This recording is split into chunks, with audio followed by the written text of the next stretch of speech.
Assalamualaikum warahmatullahi wabarakatuh. Sampurasun. Kumaha daramang barudak? Alhamdulillah. Tepang deui sareng Ibu Laili dina pangajaran basa Sunda. Pangajaran kagenep endahna lemah cai.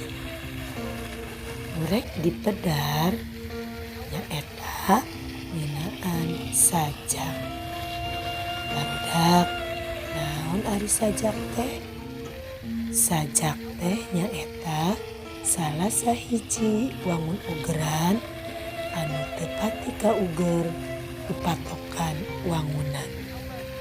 Atawa sajak yaitu karya sastra yang berbentuk puisi yang tidak terlalu terikat pada aturan.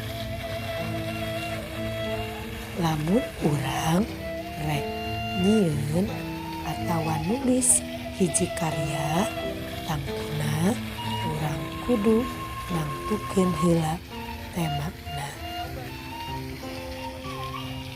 Dina wangun sajak aya judul, aya pada nyaeta kumpulan pada lisan dina sajak jeung aya pada lisan nyaeta jajaran anu aya dina sajak. Pada sok disebut oge bait, ari pada lisan disebut oge baris. Jadi biasana dina sapada atawa sabait aya sababaraha pada lisan atawa sababaraha baris. Barudak, ayeuna Ibu rek macakeun hiji sajak nu judulna Lembur Kuring. Lembur Kuring karya Gilang. Endah pisan lembur kuring, isawang di kaanggangan, biru paul pagunungan, kasibutan ku halimun, pasawahan nu upluk aplak, patani keur barang pelak, saban poe ucur kesang, uke panen bakal senang. Manuk-manuk ngahariring dina tangkal dadap cangkring. Dedeh teuing nungguan parek koneng. Waas pisan lembur kuring, tempat endah matak tingtring. Alam paparin pangeran kudu diriksa di jari. Tah sajak nu dibacakeun dieu teh ngeunaan kaendahan alam.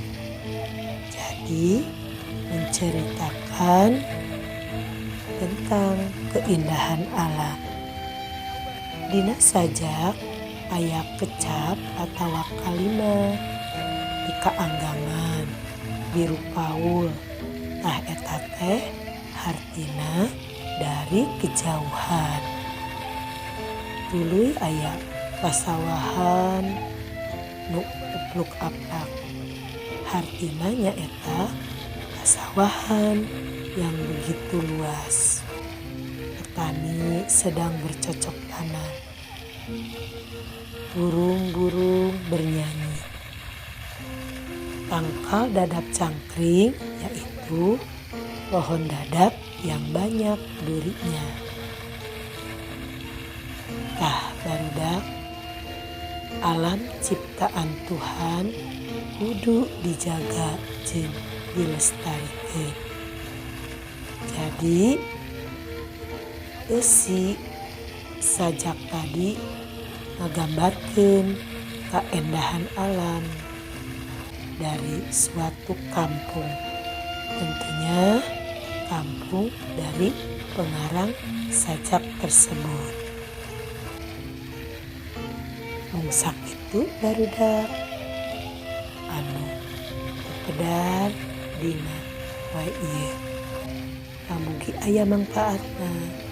Wabillahi taufiq wal hidayah. Assalamualaikum warahmatullahi wabarakatuh.